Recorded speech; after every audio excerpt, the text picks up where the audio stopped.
Bismillahirrahmanirrahim. Alhamdulillahirabbil alamin. Wassalatu wassalamu ala asyrofil anbiya wal mursalin sayyidina wa maulana Muhammadin wa ala alihi wa sahbihi ajma'in. Qala Syekh al-Mu'allif rahimahullahu taala wa adama naf'a bihi wa bi ulumi fid darain amin wa huwa muhaddithul haramain Sayyidil Walid Abuya Muhammad bin Ali al-Maliki radhiyallahu taala anhu ardah fi kitabih Syaraful Ummah al-Muhammadiyah ila an qala wa fi riwayatin an Amr ibn Abasah radhiyallahu an Amr ibn Absah radhiyallahu taala anhu anin Nabi sallallahu alaihi wasallam qala ma minkum rajulun yuqarribu wudu'ahu fayumadmidu wa yastanshiqu fayantathir. Tidaklah salah seorang dari kalian dia mendekatkan air wudunya, artinya mau berwudu ya, wudu'ahu, kemudian dia kumur mengambil air untuk hidungnya ya, dan dia keluarkan lagi, illa kharrat khataya wajhihi wa fihi wa khayashimihi. Jadi ketika kita wudu, ambil air ya, kumur, hidung, keluarin, 3 kerjaan tuh ya. Air taruh di depan kita, ambil, kita kumur, kemudian kita hidung ya, ngisap hidung dengan habis air ke hidung, keluarin lagi. Apa faedahnya tuh? Nggak sia-sia itu ya. Itu belum masuk ke yang wajib, belum masuk yang rukun tuh, masih yang sunnah. Illa kharrat khataya wajhihi wa fihi wa khayashimi. Maka runtuhlah ya, gugurlah dosa-dosa wajahnya, mulutnya, dan khayashiminya, ini 20 lubang hidungnya. Habib Ahmad nanya, Bib, kira-kira kalau dosa 2 lubang hidung gimana? Ya ente nyiumnya nggak pantas, kan bisa jadi dosa ya. Nyium yang nggak boleh kan bisa jadi dosa ya. Nah, dan di sini yang ditekankan bukan soal penciuman, bukan, tapi bagaimana pengaruh wudu terhadap kesalahan-kesalahan kita, sehingga mulut, kemudian lubang hidung ya, muka kita terhapus dosanya dikarenakan pekerjaan wudu itu tadi. Nah, untuk itu mari saudara, wudu ini kan ada yang sunnah dan ada yang wajib, ada yang rukun dan ada yang sunnah. Jangan ditinggalkan tuh yang sunnah-sunnahnya ya. Cuci tangan, ucapkan bismillah kalau bukan di tempat yang kotor ya, pakai siwak, kumur-kumur, kemudian ngisep air, keluarkan, itu sunnah semua. Semua ada faedahnya. Kalau kita kalau kita pakai uang ya, yang wajib-wajib itu 1000, muka 1000, tangan 1000, kepala 1000, kaki 1000, tartib 1000, dan niat 1000, 6000 standar. Kita kan mau untung. Cuci tangan tambah 500, ucapan bismillah, siwak tambah 500, kumur tambah 500, isep air tambah 500, mengeluarkan air itu pun sunnah, karena nggak dikeluarkan nggak apa-apa, tambah berapa ratus, sekian ribu kita dapat. Kalau semua sunnah-sunnahnya kita kerjakan, kuping ya, kepala diperluas, kemudian tengkuk, kaki diangkat lagi ke atas, diperluas, itu akan menambah yang tadinya wudhu kita ganjarnya 6.000 bisa jadi 12.000. Kenapa tidak? Apa susahnya ya? Kecuali Anda misalnya mau ketinggalan 3 kali itu juga sunnah, selama sudah bersih yang pertama ya. Jadi kita kalau tangan misalnya sudah bersih 1 kali cukup, kedua ketiga itu sunnah, kecuali kalau belum selesai, belum sempurna ya. Mau ketinggalan sholat jamaah boleh lah ya, mungkin sebagian sunnah kita tinggalkan, atau 3 kali kita bikin 2 kali, kita bikin sekali demi untuk mendapatkan sholat jamaah. Tapi kalau tidak, luas waktunya, bismillah, kerjakan tuh sunnah-sunnah, ganjarannya besar ya. Nah, nggak capek lagi dia, udah. Baik, selanjutnya, thumma idza ghassala wajhihi kama amarahullah, kemudian ketika dia cuci mukanya sebagaimana Allah suruh di Al-Qur'an kan disuruh mencuci muka tuh, ya. Ada, ya. Mencuci muka tuh. Baik. Muka itu batasannya tempat tumbuh rambut sampai akhir dagu. Secara vertikal, lurus. Secara lebar dari kuping ke kuping. Ketika kita basuh muka ini dan lebihkan sedikit, biasakan, ya. Nah, apa faedahnya? Tsumma idza ghasala wajhu kama amarahullah illa kharrat khataya wajhi min atrafi lihiyatihi ma'al ma. Keluar kesalahan yang dari wajahnya. Kalau tadi sudah ada wajah juga, tapi ini semua keseluruhan wajah, keluar tuh kesalahan kita. Runtuh. Di mana? Dengan air yang keluar terakhir dari kalau ada jenggotnya, dari jenggotnya, atau tetesan air terakhir, ya. Nah, kemudian tsumma yaghsilu yadayhi ilal mirfaqain, kemudian dia mencuci tangan sampai ke sikut. Tambahin tuh, jangan pelit kita nih, ya. Sikut tambahin kalau perlu segini, ya. Kalau Imam Malik harus gitu tuh wudunya, angkat ke atas. Kita tambahin. Sebab malah itu wajib illa bi fahuwa wajib. Yang kira-kira enggak sempurna tuh yang wajib, tambahin sedikit. Ya. Jadi sikut, jangan pas sikut, tambahin. Gosok-gosok nih. Kenapa? Karena ini nih kan di sini kan ada kerutan. Ada kerutan nih di sini. Kadang-kadang enggak kena air. Air tidak masuk. Nah, ini diusap yang benar, ya. Demikian pun yang di sini. Ya, digosok yang benar. Kuku juga, ya. Ibu-ibu tuh kalau pakai kutek, pakai cat kuku, kalau terserah, ya. Tapi kalau nanti mau sembahyang, buka, hilangkan pakai air yang nyirangin tuh, jangan sampai kotor. Yang panjang-panjang kukunya hati-hati, karena kalau tidak masuk air, nggak sah wudunya, nggak sah sholatnya, nggak sah sholat. Kalau nggak sah sholat, udah sulit sudah urusan kita dengan Allah, ya. Nah, baik. Jadi ketika kita mencuci tangan sampai sikut, bikin sedikit. Illa kharrat khataya yadayhi min anamilihi ma'al ma. Keluar tuh dosa kita, turun tuh. Dosa-dosa tangan kita. Dosa keluar. Kalau ini orang enggak ada dosanya, dosa yang lain Allah keluarkan. Dosa yang mana? Wallahu alam. Yang penting dosa kita diampuni. Ya? Baik. Kemudian keluar dari tangan jari-jarinya tuh. Tsumma yamsahu ra'sahu. Kemudian dia mengusap rambutnya. Illa kharrat khataya ra'sihi min atrafi sya'rihi ma'al ma. Demikian pula ketika kita mengusap rambut nih, ketika tetesan terakhir, kalau ada airnya sedikit, makanya biar ada airnya sambil ada tetesan kan, keluar dengan tetesan air itu, dosa kita diampuni oleh Allah, ya, dari kepalanya. Baik. Tsumma yaghsilu qadamaihi ilal ka'bain, dan kemudian dia mencuci kakinya sampai kedua mata kaki dan lebihkan. Saya sengaja nih bilang dan lebihkan, takut kita lupa. Lebihkan. Yang bagus sampai setengah betis, ya. Jadi kalau ini lutut sampai di sini, paling tidak ya di sini.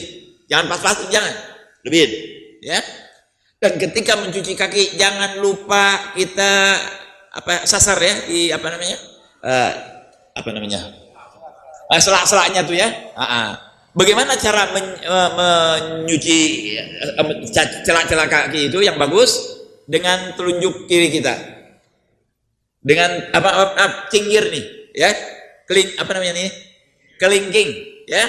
Kelingking, orang Sunda bilang cinggir, ya, kelingking. Nah, jadi ini kaki diginikan, yang kanan pertama ginikan, kemudian yang kiri sama juga dengan gini. Ya, begitu sunnahnya. Baik. Kemudian kalau ada yang agak biasa kan kaki kalau kepanasan suka ada pecah-pecah tuh, kita bencet sedikit tuh, ya, agak dipijit supaya masuk, ya. Kalau kotoran udah jelas harus kita hilangkan dulu, ya. Agak dipijit supaya masuk. Tapi kalau misalnya dia sakit, jangan dipaksakan, ya, jangan dipaksakan, atasnya saja, ya. Nah, kemudian tsumma yaghsilu qadamaihi ilal ka'bain illa kharrat khataya rijlaihi min anamilihi ma'al ma. Keluar juga kesalahannya. di tetesan terakhir yang keluar dari jari-jari kakinya. Ya. Baik. Fa in huwa qama fa shalla fa hamidallaha wa athna alaih. Apabila dia selesai wudu, berdoa, terus langsung salat, memuji Allah, berdoa tentunya, wa athna alaih wa majjadahu billadzi huwa alahu ahlun. Berdoa kepada Allah SWT, wa farraqa qalbahu lillah, khusyukkan doanya kepada Allah, minta kepada Allah. Apa faedahnya? Illan sarafa min khati'atihi kahayatihi kayaumi waladathu ummu. Nah, ini nggak dibilangin dosa kecil nih. Rasulullah mengatakan ketika kita melakukan seperti itu, beres wudu, sembahyang sunat, baca sunatul wudu, doa wudu ya, kemudian kita ke tempat salat, sembahyang dengan baik, dengan bagus, dengan khusyuk, minta kepada Allah, berdoa, doa apa saja, ya. Puji Allah, muliakan Allah, ya. Apa faedahnya? Keluar dari dirinya dosa-dosa seperti baru dilahirkan oleh ibunya. Allahu Akbar. Baru wudu. Seperti baru dilahirkan oleh ibunya. Sebagian kita, waduh, enak bener nih. Kalau begitu saya mau buat dosa, kemudian wudu, salat 2 rakaat, begitu? Bukan, saudara-saudara, tidak ke situ maksudnya. Ini menunjukkan betapa ganjarannya ini besar. Di pengampunan dari Allah banyak. Seperti saya katakan, dosa-dosa besar gak bisa dengan ini. Ya, ini harus ditakwilkan dosa-dosa kecil. Ya, dosa kepada ibu bapak, dosa zina, dosa mabuk, dosa riba, ya, nggak bisa. Dosa nipu orang, ambil hak orang, nggak bisa dengan gini. Harus dikembalikan hak-hak orang. Dan kalau itu dosa besar, kita menyesal, tobat, niat nggak kembali lagi. Itu. Ya, kalau untuk dosa besar. Baik. Biasanya orang ini banyakkan dosa besar dan dosa kecil. Dosa kecil, saudara. Yang banyak dosa kecil numpuk. Itu api besar tuh, tadinya kecil. Saya ingat salah satu habaib, namanya Al-Habib Hasan bin Saleh Al-Bahr radhiyallahu ta'ala anhu, wali min awliyaillah. Teman-temannya main api. Dia menangis. Ajib kan, kok nangis ini? Orang-orang ditanya, sama ada satu orang tanya, "Ya fulan, kenapa ente nggak main-main dengan ente punya teman? Malah ente nangis." Kenapa nangis? Anak nangis. Itu api yang pertama terbakar, yang pertama jadi nyala, kayu yang kecil. Saya anak kecil, mungkin juga saya jadi ahli neraka. Sampai di situ pikirannya. Jadi nggak yang besar dulu kan, api itu kecil dulu. Saya takut karena saya kecil nih, ya. Saya takut kepada Allah SWT. Sampai demikian beliau. Takutnya kepada Allah. Itu masih kecil, saudara. Memang dia wali min awliyaillah, lain daripada kita. Ya, subhanallah. Baik, jadi dosa kecil yang banyak nih. Jangan nganggap enteng dosa kecil. Ya banyak dosa itu tadinya dari kecil. Nambah 50 bukan jadi 1000 nanti. Ya. Kalau yang besar ketahuan, kelihatan saudara-saudara. Yang kecilnya nggak berasa nih. Ya, paling misalnya apa nih dosa kecil contohnya? Ngomongin orang. Ngomongin orang tuh paling enak. Jarang ngomongin diri sendiri. Kalau dari saya biasa orang begitu. Saya begini, saya begini. Tapi bukan yang menyalahkan diri, enggak. Tapi kalau bagian nyalahin orang, Masya Allah. Kalau di tempat saya di Kuitang, ngomongin orang, ambil pusing sama orang, itu orang laki, saudara-saudara. Kalau di tempat saya, yang suka ngomongin orang, ini tuh biasanya orang laki. Kalau di tempat lain kadang-kadang perempuan yang begitu ya, yang suka gampang ngomongin orang tuh. Ngerumpi, kalau di tempat saya di Kuitang, laki-laki. Kalau di sini wallahualam perempuan apa laki-laki? Ya. Biasanya suka ngerumpi itu laki-laki ya. Ada ibu-ibu di belakang. Ibu-ibu paham. Ya Bu, yang suka ngerumpi itu biasanya laki-laki ya Bu. Jangan diikutin tuh laki-laki itu yang suka ngerumpi, dosa besar tuh. Ya. Kalau kita terus ngerumpi, numpukin dosa, jangan. Ya. Baik. Kita lanjutkan. Jadi hadirin, hadis ini mengajak kepada kita, setelah kita wudhu selesai dengan baik, akan kalau tidak ada hal, tidak ada penghalang, baca doa dan kita sholat 2 rakaat. Bilal kan belum ke surga, terompahnya udah didengar di surga, saudara-saudara. Ketika ditanya apa sebabnya, karena dia sholat melaksanakan, dia selalu sholat sunnatul wudu. Baik. Kalau min dzalika anna alal makarih yarfa'ud darajat. Nah, orang berwudu kan keadaannya kan macam-macam, sikonnya macam-macam. Ada yang misalnya di daerah Sunda dingin, enak aja tuh wudu. Ya, di Jakarta panas, lain lagi ketika berwudu. Ada lagi daerah yang betul-betul misalnya daerah bersalju, musim dingin. Kan ini tuh wudu apa namanya, kita malas, ya. Ternyata perilaku kita dalam wudu ini ada hitungannya juga, saudara. Bukan hanya wudunya saja. Wudunya saja sudah mendapat ganjaran begitu besar. Lebih-lebih lagi kalau dia lagi nggak kepengen wudu, dia lawan itu wudu dengan baik. Dia nggak kepengen laksanain sunnah-sunnah ini karena panas, karena terlalu dingin. Kan orang malas wudu. Kalau di kita sih di Indonesia, masya Allah, ya. Sekalipun itu di puncak gunung masih bagus. Kalau di luar, di Arab, subhanallah, siang panas, malam dingin, dan dinginnya kadang-kadang sampai kita berdarah, keluar darah. Ya, dinginnya itu kayak kalau datang ke Saudi itu biasanya itu nanti lama-kelamaan kayak orang kayak begitu. Nah, itu kalau wudu kita lawan hawa nafsu tuh, diri kita nggak mau, setan juga nggak goda. Maka orang-orang yang melakukan wudu dengan baik akan diangkat derajatnya oleh Allah SWT ketika dia di wudu itu. Ketika dia merasa susah melakukan wudu, dia wudu dengan baik, dengan sempurna, nggak dikurang-kurangin, akan diangkat derajatnya oleh Allah SWT. Ya, anil wudu alal makari yarfa'u darajat. Wudu ketika kita hawa nafsu kita kesal, ya, merasa berat, kita lawan, tetap berwudu seperti dalam keadaan mudah saja. Ini hadisnya. An Nabi Hurairah radhiyallahu taala anhu, anna Rasulullah sallallahu alaihi wasallam qala, ala adullukum ala ma yamhullahu bihil khataya wa yarfa'u bihid darajat. Tidakkah kalian aku tunjukkan satu hal yang akan menghapus, Allah SWT menghapus kesalahan-kesalahan dan diangkat derajat kalian? Jawab sahabat, qalu bala ya Rasulullah. Tentu mau ya Rasulullah. Saya mau. Pekerjaan apa itu ya Rasulullah? Yang menghapus dosa dan mengangkat derajat. Mau? Ya.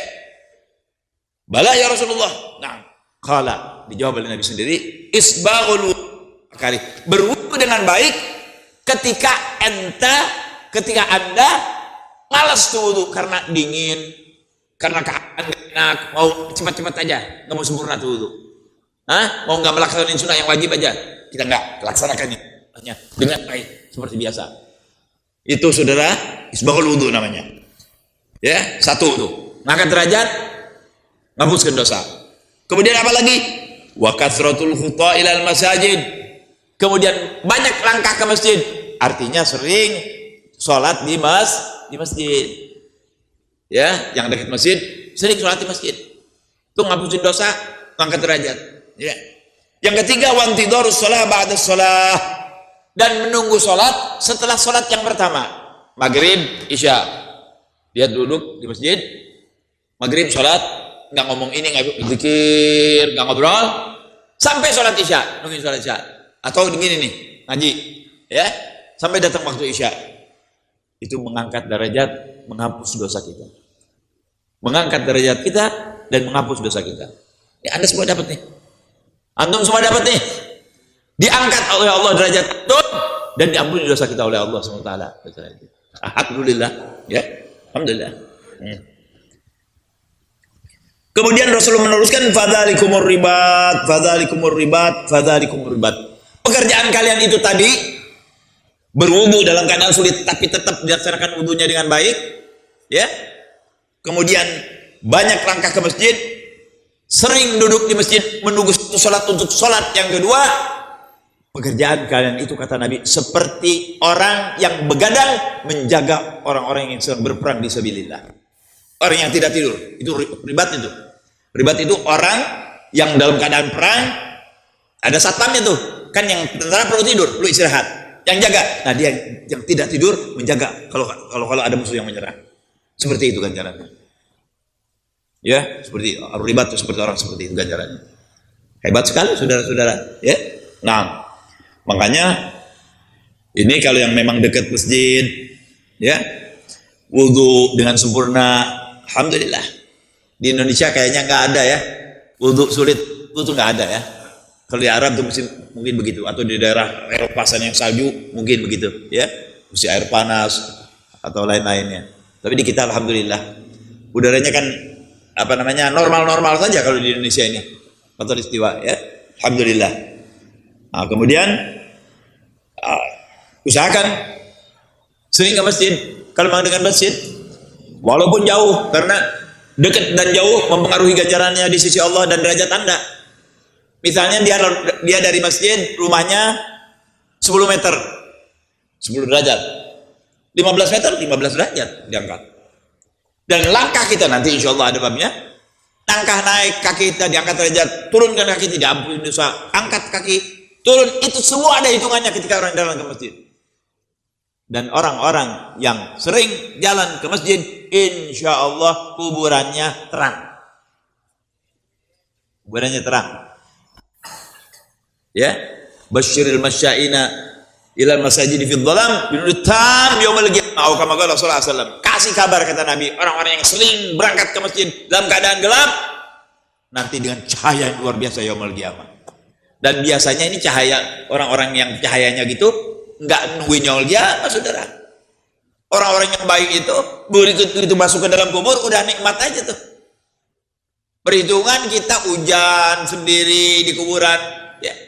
Siapa yang nemenin? Mungkin binatang, masallallahu alaihi. Tapi orang-orang yang baik tidak, dijaga sama Allah. Salatnya jaga dia, wudunya jaga dia, ke masjidnya jaga dia, masjidnya jaga dia, amal-amalan solehnya jaga dia. Tenang aja. Jadi dia di kubur tenang, tidur seperti pengantin. Tahu tidur seperti pengantin? Hah? Kalau yang nggak tahu, menikah dulu, jadi tahu tidur seperti pengantin bagaimana. Ya. Nikmat. Tinggal nunggu yaumul qiyamah, dikasih kenikmatan oleh Allah, dikasih teman, ya, itu ada semua akibat apa? Berkat apa? Amalan Anda yang baik. Ini kan amalan ini nggak susah. Kalau haji kan susah, biaya, capek, ya kan? Susah. Bangun malam mesti ya, insya Allah ganjarannya besar. Ini kan enggak. Cuman wudu, doa, berangkat ke masjid, sholat di masjid, sering-sering dari maghrib ke isya, syukur-syukur subuh, syukur-syukur 5 waktu turun di masjid, masya Allah. Nanti kalau kita mau nyebrang Shiratal Mustaqim, loh, asa ada datang nanti.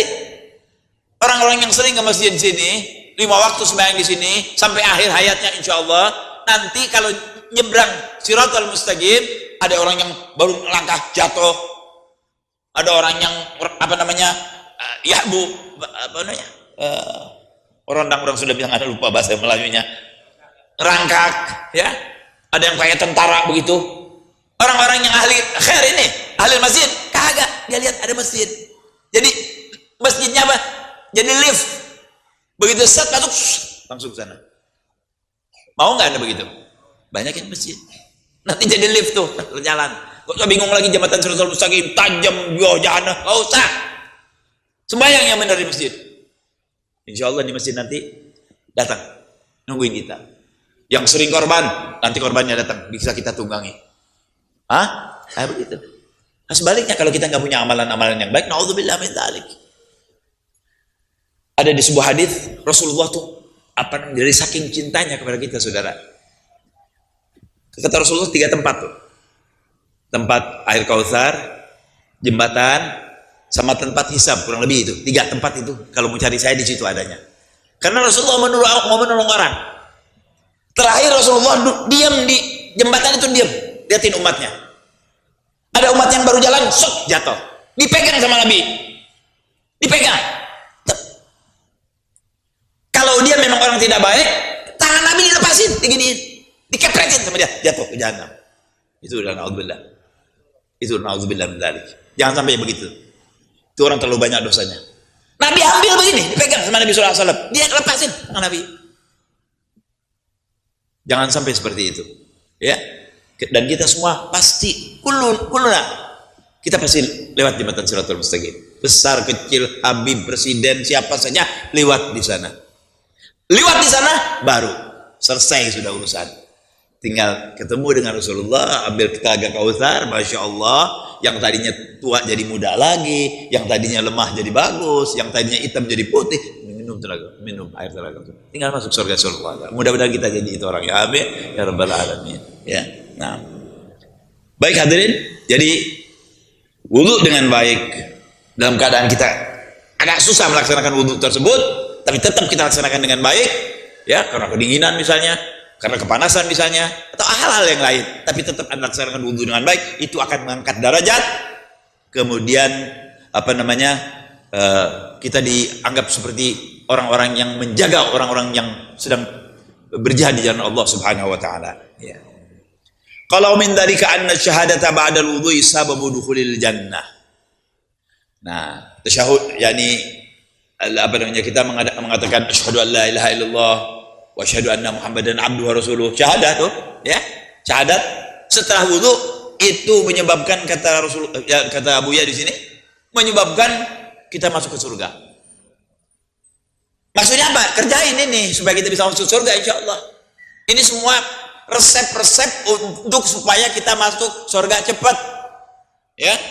Baik. Anak Umar bin Al-Khattab radhiyallahu taala anhu qala Rasulullah sallallahu alaihi wasallam, "Man ta'wadda'a fa ahsana wudu'ahu." Siapa yang berwudu dan bagus wudunya. Ya. Siapa yang berwudu dan bagus wudunya. Bib Ahmad nanya, "Bib, wudu yang bagus biar tadi udah disebut." Ya, laksanakan sunnah-sunnah yang dengan baik. Kumur, ya, beres kumur, cuci tangan, kumur, kemudian hidung, ya, muka lebihin, tangan, ya, pakai tapi digosok ya, di sela-selanya ini kan ya, nah, kaki juga begitu, semuanya ya dilebihin. Nah, wudu dengan baik. Tsumma qala, setelah selesai wudu baca di doa wudu, asyhadu an la ilaha illallah wahdahu la syarikalah wa anna sayyidana muhammadan abduhu wa rasuluh, Allahumma ij'alni minat tawwabin waj'alni minal mutahhirin waj'alni min ibadikas shalihin. Ada tambahan ya, di sini nggak ada. Apa faedahnya tuh yang baca doa wudu tuh? Allahumma ij'alni minat tawwabin waj'alni minal mutahhirin walhamdulillah rabbil alamin misalnya gitu, atau sallallahu alaihi Muhammadin wa sallallahu alaihi wasallam. Udah, apa faedahnya? Futihat lahu abwabul jannah ats-tsamaniyah yadkhuluha min ayyiha syaa. Allahu akbar. Selesai Anda baca doa wudu, dibukakan oleh Allah 8 pintu surga. Artinya kalau umpamanya Allahumma ij'alni minat tawwabin waj'alni minal mutahhirin waj'alni min ibadikas shalihin, plak, inna lillahi wa inna ilaihi raji'un, sudah ditunggu pintu surga 8 terbuka. Mau yang mana masuknya? Nikmat apa tidak? Sangat nikmat. Berwudu nih, wudu dengan baik. Demikian Allah karimnya, ya. Allah Subhanahu wa taala begitu dermawan kepada kita, ya. Begitu mencintai umat Nabi Muhammad sallallahu alaihi wasallam. Hanya baru dengan wudu aja seperti itu, sehingga katanya dibukakan pintu surga yang 8. Mau masuk yang mana? Yang duluan ditawarin begini ini sebetulnya ibu-ibu, ya. Yang ditawarin masuk surga ini, ya, dengan sebelah mana saja nih ibu-ibu saudara, Masya Allah. Makanya juga di dalam negara kita ada hari ibu, nggak ada hari bapak, ya. Terus surga di bawah telapak kaki ibu, nggak ada surga di bawah telapak kaki bapak. Ini perempuan kalau dia taat kepada suaminya, jaga puasanya, jaga sholatnya, jaga harga dirinya, meninggal nih, suaminya ridho sama dia, suaminya ridho, meninggal. Nanti begitu di akhirat nanti malaikat bilang, wahai ibu yang tidak meninggalkan sholat, wahai ibu yang taat kepada suami, wahai ibu yang menjaga kehormatan dirinya. Ini surga dari Allah. Surga jannatul adn, jannat firdaus, jannat. Mau yang mana ibu pilih? Biasanya orang yang mau masuk surga itu nggak pakai milih, udah kelihatan nikmat, yang mana aja dia masuk. Dia anggap udah paling kayanya orang, paling enaknya orang. Nggak pakai milih lagi sudah. Disuruh milih udah nggak bisa milih, karena ya semuanya bagus. Dia lihat ini bagus, yang sebelah bagus, semua bagus. Dan ketika dia masuk, dia anggap dia yang paling bagus dapat surganya. Jadi nggak ada orang yang menyesal di surga, nggak ada. Sebab menyesal tuh nggak enak. Tidak ada yang tidak enak di surga, enak semua. Ya, ibu-ibu mungkin di dunia nih, di dunia ada yang nggak enak satu, kaya segala macam, suaminya kawin, waduh, nggak enak tuh. Ya, sebagian perempuan nggak enak, kesel, benci sama dorotnya, sama madunya. Di surga nggak ada tuh. Di surga tidak ada cemburuan, nggak ada. Senang terus. Padahal orang surga nanti laki-lakinya istrinya 2. Orang surga nanti dikasih istri dari dunia 2, yang lain lagi hamba-hamba, bidadari lain lagi. Tapi itu perempuan nggak pernah marah, nggak pernah benci, nggak senang. Begitu dia keluar dari rumah nih suami, ya keluar dari rumah suami, datang lagi, si suami bilang, Masya Allah Adinda, kau kok tambah cantik. Si istrinya bilang, Masya Allah Kakanda, kau juga tambah ganteng. Terus begitu, terus tambah ganteng, tambah cantik, tambah ganteng, tambah cantik. Gak usah dipikirin, makanya repot kalau mikirin. Mudah-mudahan kita jadi ahli jannah, ya nikmat di surga, ya mudah-mudahan ahli jannah. Setelah panjang umur, fikhairul utuf afiyah. Dan perempuan itu yang bagus, ya yang bagus perempuan itu yang meninggal sebelum suaminya. Kenapa? Karena ridho suaminya bisa menyebabkan dia masuk surga. Makanya ibu-ibu kalau sampai ke rumah, keluarin suaminya biar cepat mati. Jangan tuh ya, jangan. Ya, nah itu, ya. Perempuan itu kalau meninggal suaminya, dia duluan meninggal, nikmat. Kenapa? Tinggal bilang aja, makanya ibu, bapak-bapak ingat ya, kalau istri Anda ada yang meninggal, mudah-mudahan panjang umur ya, jangan lupa, saya ridho kepada, kasih tahu orang, wahai saudara-saudara, saksikan, saya meridhoi istri saya maafkan semua kesalahannya, saya ridho dunia wal akhirah, Masya Allah, langsung tuh dia, penuh kenikmatan tuh itu perempuan. Nah, kalau laki-laki nggak bisa, ridho perempuan nggak bisa, ya, perempuan yang dapat ridho laki-laki, ya. Nah, baik, kita lanjutkan. Aduh, Fih. Nah, selesai nih soal wudhu. Ada yang barangkali ada yang mau bicara soal wudhu? Ada yang mau ditanyakan soal wudhu? Yang saya bacakan ini dari hadis ini, insya Allah tidak ada ya, mudah semuanya ya. Nah, selanjutnya setelah wudhu beres, ini naik nih, fadlul adzan wa syaraful muadzin. Fadlul adzan wa syaraful muadzin, keutamaan adzan punya keutamaan sendiri. Wa syaraful muadzinin, dan kehormatan atau kehebatan orang-orang yang melantunkan adzan, muadzin. Adzannya udah bagus. Yang adzan bagus juga. Yang mengundangkan adzan punya sendiri. Jadi adzan ada pangkatnya. Yang melantunkan adzan punya pangkat juga. Masya Allah, ya. Baik, ini yang akan dibahas. Wa min syarfil ummah al-Muhammadiyah, umat kita yang punya adzan nih. Umat dulu nggak pakai adzan. Ya. Orang Yahudi pakai apa? Trompet. Orang Kristen pakai apa?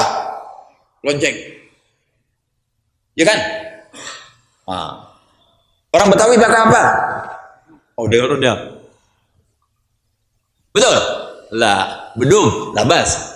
Kita orang Islam, umat Nabi Muhammad diberi adzan untuk panggilan sholat wajib. Adzan itu kalimat yang dikumandangkan, yang memberitahu kepada orang-orang sudah datang waktu sholat fardu. Itu adzan artinya.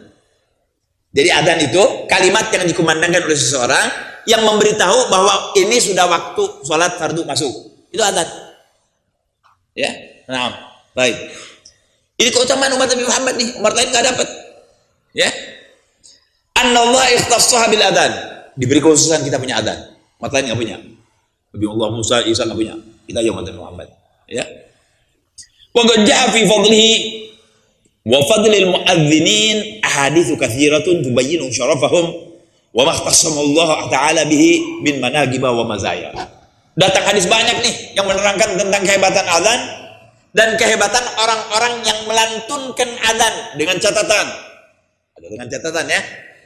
Kehebatan adzan dan kehebatan orang-orang yang melantunkan adzan atau muadzin. Ada catatannya nih, muadzin yang bagaimana yang hebat nih? Ya. Jadi ada dia punya kedudukan tinggi di sisi Allah nanti yaumul qiyamah. Faminha. Ini sekarang mau bicara kepada orang yang suka adzan. Qala annal muadzina yashhadu lahu kullu man yasma'u sautahu bil adzan. Semua yang mendengar suara adzan itu akan bersaksi di sisi Allah Subhanahu wa taala. Semua yang mendengar pohonan, batu, benda padat, benda ini, manusia, jin akan bersaksi bagi orang yang melantunkan adzan. Ya. Baik. Kemudian kama jaa fil hadis an Abi Sa'id al-Khudri radhiyallahu ta'ala anhu an Nabi sallallahu alaihi wasallam annahu qala, dalilnya mana bahwa orang-orang yang beradzan itu punya martabat seperti itu? Sabda Nabi, la tasma'u mada sautil muadzin jinnun wala insun wala syai', tidaklah mendengar kumandangnya seorang muadzin. Kedengaran di mana? 50 meter, 500 meter. Jinkah dia, manusiakah dia, segala sesuatu illa yashhadulahu yaumil qiyamah, bakal jadi saksi nanti hari kiamat. Bersaksi buat dia yaumil qiyamah. Ya orang, ini orang manggil. Mengajak kami sholat akan jadi saksi. Ya, akan jadi saksi. Wa fi riwayat annahu yashhadu lahu kullu ratbin wa yabis. Dalam riwayat lain bersaksi kepada dia yang kering maupun yang basah. Manusia, benda padat, tumbuhan, semua bersaksi nanti di sisi Allah Subhanahu wa taala. Ya, nanti jangan nanyain kalau pohon gimana saksinya. Enggak usah nanyain dong, dia juga ngerti. Itu urusan Allah. Jangan pintar kita tuh nanya begitu. Bagaimana ya kalau tumbuhan tuh ngobrol? Bagaimana tumbuhan itu kalau berzikir? Bagaimana semut kalau berzikir? Jadi semut dulu ente, jadi paham. Jadi jangan nanya yang begitu. Itu urusan Allah tuh, ya. Kan Nabi Sulaiman waktu jalan tahu pembicaraannya semut, ya. Semut itu berzikir, semua berzikir kepada Allah, termasuk batu-batu, saudara-saudara. Ya. Nah, maka kalau orang nggak mau zikir sama sekali, kebangetan. Lebih jelek dari batu, saudara. Batu zikir, semut zikir. Kalau orang kagak mau zikir, lebih jelek dari batu, lebih jelek dari semut. Ya. Walaupun dia nggak ngomong, secara langsung udah begitu. Ya. Nah, makanya kita harus ada zikir. Ya. Nah, wa minha anna lil adzan fadlan khafiyan la ya'lamuhu illallah. Di dalam adzan ada sir yang tidak diketahui kecuali oleh Allah. Makanya jangan main-main kalau lagi adzan. Ya. Nah. Waqad jaa fil hadis, dalam hadis diterangkan an Abi Hurairah radhiyallahu taala anhu anna Rasulullah sallallahu alaihi wasallam qala. Dari mana nih tahu bahwa itu adzan punya sir yang hanya Allah yang tahu? Kan perlu ditanya dong. Dari mana, Habib? Dalilnya. Sabda Nabi Muhammad sallallahu alaihi wasallam, "Lau ya'lamun nas ma fin nida." Seandainya orang tahu apa kehebatan di dalam adzan tersebut, berarti orang kan nggak tahu. Seandainya orang tahu apa rahasia di dalam adzan, kata Nabi SAW, berarti orang kan nggak tahu ada rahasia itu di dalam adzan. Nah, terus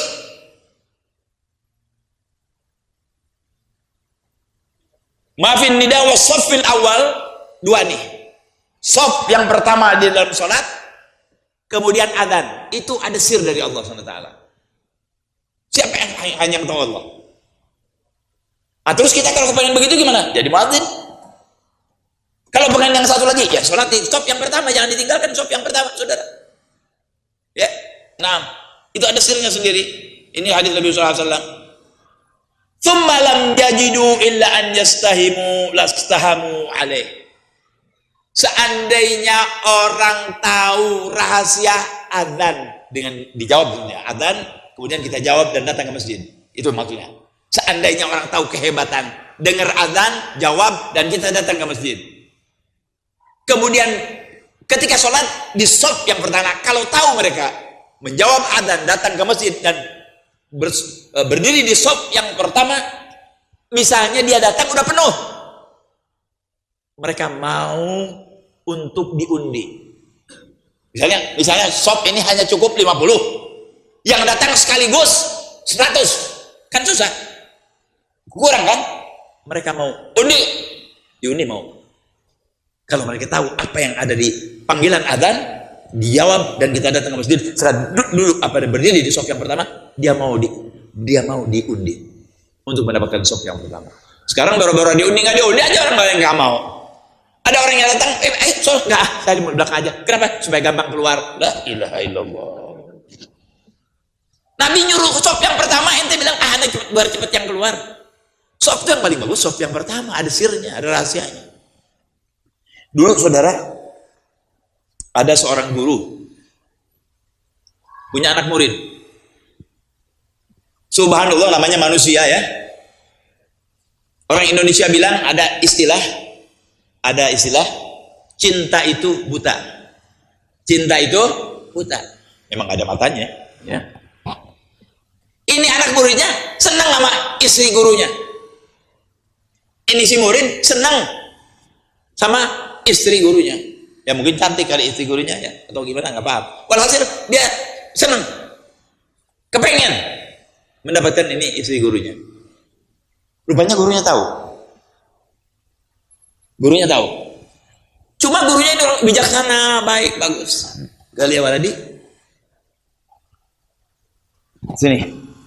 Kamu jangan tinggalkan sholat jamaah, dan kalau bisa sholat jamaah kau laksanakan di shaf yang pertama serta dengar Allah Akbarnya imam. Suruh selalu sholat jamaah dan mendengarkan Allah Akbar takbiratul imam. Itu rutin olahraga. 1 hari, 2 hari, 3 hari, 4 hari, sekian hari langsung ditembak sama gurunya. Bagaimana perasaan ente tentang itu? Gak usah saya sebutin ya. Dia bilang, guru semua nggak ada sekarang. Saya merasa ketenangan dan takut kepada Allah dan. Berkah apa? Berkah sholat jamaah, duduk di shaf, berdiri di shaf pertama, mendengarkan takbiratul imam. Itu hebat, saudara. Hebat sekali. Makanya kita kalau datang sholat ke masjid, usahakan di musholla, di masjid atau di mana saja kalau jamaahnya banyak, usahakan untuk dapat shaf yang pertama. Jangan seperti tadi. Kenapa enggak cepat keluar nih? Jangan gitu. Ya, jangan. Yang pertama, saudara. Shaf yang pertama itu shaf bisod. Shaf yang pertama bagus. Demikian pula shaf sayur shaf, saudara-saudara. Yang enak tuh yang di depan yang pertama, saudara. Iya kan? Yang di depan-depan habaib guru-guru yang itu yang shaf yang belasan udah lain lagi. Tulang dulu, soalnya ini daging dulu semuanya. Itu kalau shaf, kalau ini soft lain, ya. Nah. Jadi ayo usahakan kalau kita sholat di masjid dapat shaf yang pertama. Sekarang anak nggak tahu, tapi insya Allah kalau anda meninggal baru ngomong, oh Habib Ahmad benar dulu ngomong, Habib saya nyesal kenapa nggak ada dulu saya di shaf yang pertama. Tadi kan lihat kita masalah yang seperti ini. Ya. Tapi Nabi menerangkan, la yantiqu anil hawa in huwa illa wahyun yuha. Ya. Naam. Baik. Bagat. Madu. Oh, Masya Allah. Ya. Galau al muradu bin nida al adhan. Jadi punya sir tertentu tuh. Begitu ente dengar adhan, jawab adhan, langsung ke masjid, sembahyang, insya Allah di shaf yang pertama. Hebat tuh. Ya. Wa qaulu istahimu ay iqtari'u wa ma'nahu annahum law alimu fadilatal adzan wa fadilatal adzan wa qadriha wa 'azimi jazaihi thumma lam yajidu tariqan yuhassilunahu li dhikil waqt an adzanin ba'da adzan aw li qawnihi la yu'adzin lil masjid illa wahid lagtara'u fi tahsinihi. Jadi seandainya orang tahu nih kehebatan adzan, kehebatan muadzin. Kan di masjid cuma satu orang yang adzan. Dia mau untuk diundi. Ini hari saya yang adzan. Nanti ente. Jadi mau diundi. Demikian untuk mendapatkan shaf yang awal. Dari hebatnya adzan dan juga shaf yang pertama begitu juga, ya. Mari, saudara. Ya. Kalau kita ke masjid sekali lagi usahakan kita berdiri sholat di shaf yang pertama. Dengan catatan jangan ngeloncatin orang. Di Jum'ah misalnya nih, mentah, oh Habib bilang shaf yang pertama bagus. Ini udah penuh nih. langsung buat, langgain orang, nggak boleh. Dengan tanpa mengganggu. Jadi bagaimana caranya? Ente datang duluan dong. Datang belakangan mau di depan gimana? Nggak bisa. Datang duluan. Kalau mau saf yang pertama datang duluan. Ya. Nah, baik. Wa minha anna raf'a as-saut bil adhan li tahsili thawabillahi wa syahadati kulli syai'in bit tauhid lil muadzin.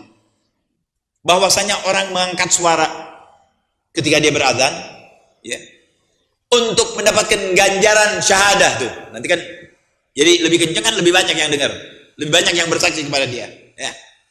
Syahadat kulli syai' bit tauhid, bahwa ini orang ahli tauhid, ya. Karena kan azan Allahu akbar asyhadu an tauhid kan, ya. Naam. Amrun mahbubun yastahiqu an yatagathala alaihi an-nas bisuyuf. Bahwa orang melantunkan azan dengan suara yang keras lagi bagus, ya, itu pantas untuk orang mendapatkannya tuh kalau perlu ribut, tapi nggak usah ribut, ya. Ini dari saking yang maksudnya ini dari saking sangat diinginkan. Kalau perlu kita rebutan untuk dapat azan tuh dengan suara keras, ya. Habib Ali nanya sama Habib, yang azan tuh kira-kira yang bagaimana yang bagus? Saya ingetin, kalau kita melakukan sesuatu harus tahu diri. Harus tahu diri. Kalau ente mau jadi muadzin, pertama jangan lihat orang dulu, jangan lihat azannya. Lihat dulu suara ente. Enak gak suaranya? Usahakan yang azan itu yang suaranya enak. Karena berpengaruh kepada orang yang akan datang ke masjid. Ya, saya pernah tahu di daerah Bogor dulu ada satu orang azannya enak, sudah meninggal sekarang, Mang Ucu namanya, Mang Yusuf. Itu sampai ada orang Belanda yang malam-malam dauriyah tuh patroli masuk Islam gara-gara mendengar azan dia. Ya, gara-gara mendengar azan dia sampai masuk Islam. Nah, jadi kalau ente jadi muadzin, beb anak kepengen deh, itu bagus sekali azan. Tapi lihat dulu dong, pas nggak nih ente? Kalau suaranya pas-pasan jangan jadi muadzin. Orang suaranya Allahu Akbar, kan enak kayak Habib suaranya, ya kan? Kalau suaranya enak kayak Habib boleh jadi muadzin. Ini Allahu Akbar, ini binatang lari sudah dengarnya. Jangan jadi muadzin. Yang muadzin itu yang suaranya bagus, maaf bukan saya suaranya bagus, tidak. Usahakan yang suaranya enak didengar. Jadi kalau orang takmir masjid ini mau milih muadzin, jangan sembarangan, cari yang suaranya mumpuni. Nggak harus seperti Abdul Basit, nggak harus seperti yang ahli qori, nggak usah. Tapi minimal enak didengar. Itu ada pengaruhnya, saudara. Imam juga begitu. Kadang-kadang orang mau masuk ke masjid, orang kampung sini misalnya, Fulan, siapa imamnya ini hari? Oh, coba gara-gara nggak senang caranya dia mengimami, mungkin suaranya, mungkin cara zikirnya. Jadi orang tuh mesti lihat dirinya sendiri dulu, terutama yang hal-hal berhubungan dengan umum nih, mau adzan, mau jadi imam. Boleh anda jadi imam, pantas nggak jadi imam. Boleh anda jadi muadzin, pantas nggak jadi muadzin. Kalau suara anda pas-pasan jangan jadi muadzin, nanti jadi ejekan orang. Tapi kalau memang suara anda bagus, enak didengar, bismillah jadi muadzin, bismillah jadi qori, bismillah jadi bawa qasidah. Kenapa? Pas. Ya, maaf nih, saya yakin anda semua dengan saya sependapat begini. Misalnya di masjid yang azannya nggak enak, seneng nggak saudara-saudara? Di jamaah masjid nih yang azan nggak enak, rebek azannya, seneng nggak? Kok diam? Bakal ngajuin nggak bakal tampil masjid? Pak, coba yang azan coba dipilih yang lain. Kan nggak ngomong gitu kita. Ya, walaupun azan itu tidak syarat orang berazan harus suaranya tidak. Ya, tidak. Tapi keadaan manusia memang begitu, saudara. Ya, harus tahu. Biar suaranya mumpuni, walaupun tidak terlalu bagus, ya. Nah, baru insya Allah bisa diterima dan enak. Yang bayalos enak, yang azan juga enak, yang dengarkan enak. Demikian pula imam, sama saudara-saudara. Ya. Kalau yang sifatnya umum sama dengan orang lain, insya Allah mudah-mudahan cepat akurnya, cepat diikuti. Ya. Nah hadirin, itulah kira-kira hal-hal yang berhubungan dengan wudhu dan hal-hal yang berhubungan dengan azan. Kesimpulan, marilah berwudhu dengan baik. Usahakan kalau memang Anda dekat dengan masjid atau jauh dengan masjid, sembahyang di masjid. Kalau tidak bisa 5 waktu, pilih berapa waktu yang Anda bisa. Dan usahakan kalau sudah di masjid, kita berdiri di shaf yang pertama. Semua ini punya keutamaan yang akan membawakan kita pangkat tinggi di sisi Allah dan selamat nanti di akhirat. Amin ya rabbal alamin.